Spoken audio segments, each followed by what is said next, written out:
warahmatullahi wabarakatuh.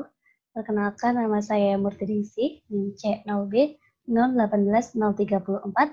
Di sini saya akan mempresentasikan mengenai e-commerce pada Industri 4.0 dan Society 5.0. Nah, di sini yang pertama kita akan bahas mengenai pengertiannya terlebih dahulu. Pengertian dari e-commerce sendiri yaitu menurut Urban, e-commerce adalah penggunaan internet untuk membeli, menjual, mengangkut, atau memperdagangkan data, barang, atau jasa.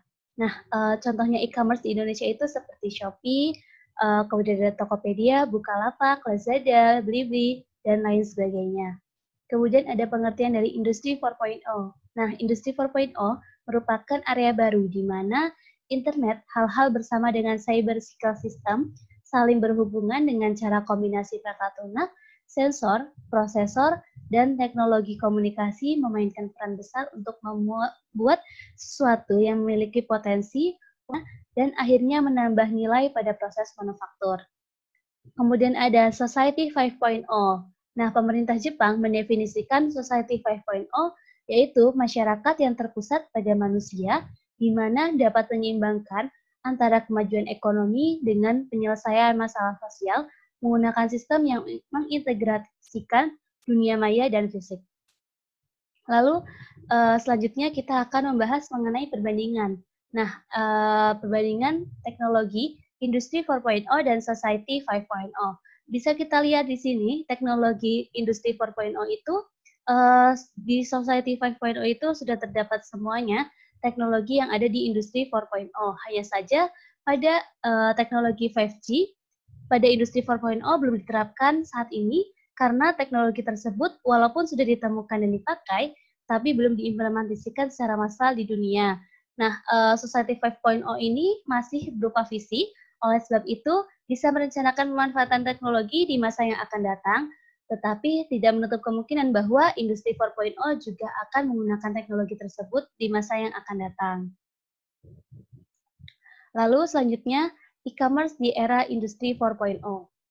Nah, e-commerce sendiri lahir sebelum Industri 4.0, di mana e-commerce sendiri merupakan transaksi bisnis yang dilakukan secara elektronik menggunakan internet.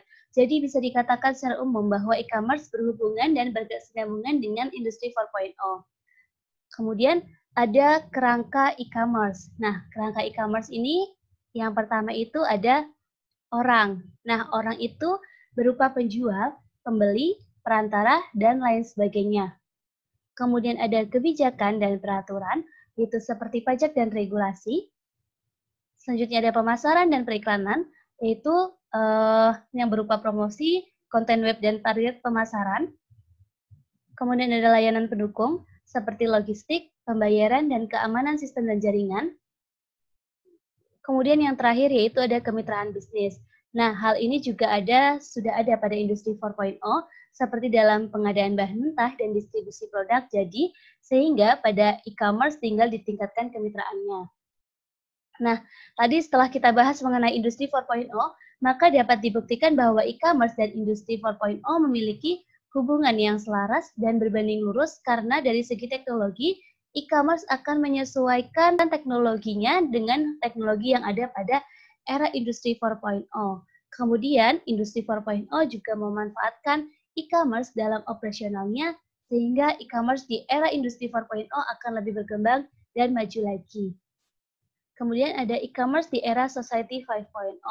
Nah, Society 5.0 ini merupakan visi pemerintah Jepang dalam meningkatkan kesejahteraan masyarakat di masa yang akan datang.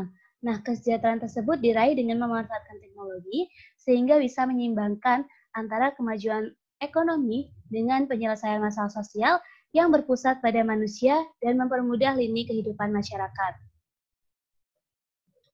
Nah, dalam Society 5.0 ini digambarkan bahwa setiap kegiatan yang dilakukan manusia sangat bergantung dengan teknologi. Teknologi sudah menjadi kebutuhan dasar dalam sendi-sendi kehidupan manusia, semua tergantung dengan smartphone. Dengan hal demikian, maka e-commerce akan menjadi primadona dalam transaksi bisnis. Nah, sehingga prospeknya akan semakin cerah.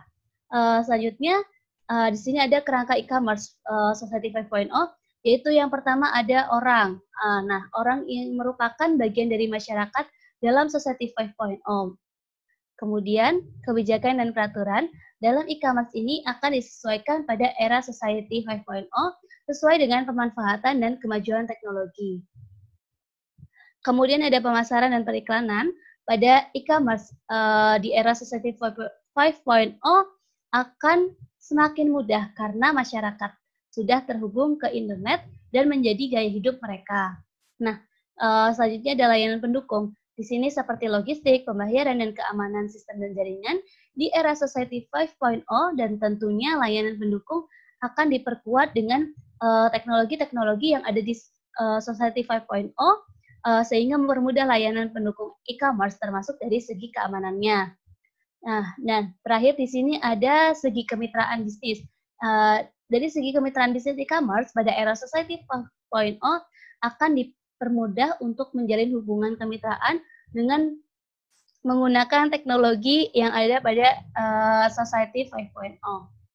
Nah, dari pembahasan kita tadi, antara e-commerce dan Society 5.0 dapat dibuktikan bahwa e-commerce memiliki tujuan dan hubungan yang selaras dengan Society 5.0, yaitu mempunyai tujuan untuk mempermudah kehidupan masyarakat, dan dari segi teknologi, e-commerce menyesuaikan perkembangan teknologinya dengan Society 5.0. Lalu selanjutnya di sini ada dampak industri 4.0 dan Society 5.0 pada e-commerce. Nah, dampak pada e-commerce, yang pertama itu ada produk yang ditransaksikan. Nah, produk yang ditransaksikan dalam e-commerce akan semakin beragam karena pada era industri 4.0 dan pada era Society 5.0, kehidupan masyarakat sudah berbasis pada teknologi digital dan transaksi online, sehingga e-commerce otomatis akan mentransaksi produk yang beragam dalam memenuhi kebutuhan masyarakat secara online.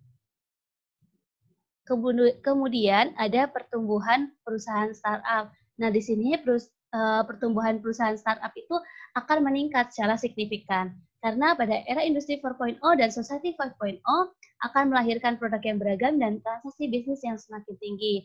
Nah, dari semua itu akan bermunculan perusahaan-perusahaan untuk memenuhi itu semua, terutama perusahaan startup. Lalu ada persaingan bisnis. Nah, persaingan bisnis ini akan menjadi lebih ketat karena semakin banyak perusahaan yang muncul, maka persaingan akan menjadi lebih ketat, terutama perusahaan-perusahaan yang memiliki proses bisnis, marketplace, atau target pemasaran yang sama. Nah, kemudian ada pelaku ekonomi yang bertambah. Nah, pelaku ekonomi ini akan bertambah ketika produk semakin beragam dan kebutuhan akan produk meningkat, otomatis jumlah pelaku ekonomi juga akan bertambah. Nah, selanjutnya yaitu kebijakan dan regulasi publik. Nah, kebijakan dan regulasi publik ini akan semakin baik karena pemerintah selaku pembuat kebijakan dan regulasi akan selalu membuat, meninjau, dan memperbaiki kebijakan dan regulasi supaya kebijakan dan regulasi yang dikeluarkan semakin baik dan menguntungkan semua pihak. Lalu ada pemasaran dan periklanan. Nah, di sini pemasaran dan periklanan akan semakin tumbuh dan lebih kreatif lagi karena pada era industri 4.0 dan Society 5.0 merupakan era transformasi digital yang akan mempermudah pemasaran dan periklanan produk sehingga tumbuh dan lebih kreatif serta menarik minat konsumen. Nah, selanjutnya itu ada layanan pendukung e-commerce. Nah, layanan pendukung e-commerce ini akan semakin baik dan lebih kompleks lagi. Nah, di sini akan memberikan nilai tambah untuk layanan pendukung e-commerce sehingga semakin baik, canggih, dan lebih kompleks. Selanjutnya itu ada kemitraan bisnis. Nah, di sini kemitraan bisnis akan terbuka lebar karena pengguna internet ini akan membuka akses terhadap lintas batas antar negara. Jadi, bermitra bisnis ini bisa menggapai dunia internasional. Selanjutnya, yang terakhir di sini ada teknologi e-commerce. Nah, teknologi e-commerce ini akan semakin baik, terbarukan, dan lebih canggih lagi karena e-commerce akan mengikuti dan menyesuaikan teknologinya dengan perkembangan teknologi pada era industri 4.0 dan era Society 5.0. Jadi, dari semua ini dapat kita simpulkan bahwa era industri 4.0 dan Society 5.0 merupakan era transformasi teknologi analog menjadi digital. Nah, teknologi yang ada pada Society 5.0 merupakan kelanjutan dari teknologi industri 4.0. Transformasi digital telah mengubah cara hidup masyarakat dan industri sehingga membawa pengaruh yang besar terhadap kemajuan e-commerce. Nah, sekian dari saya. Apabila ada salah kata, saya mohon maaf. Wabillahi taufiq wal hidayah. Wassalamualaikum warahmatullahi wabarakatuh.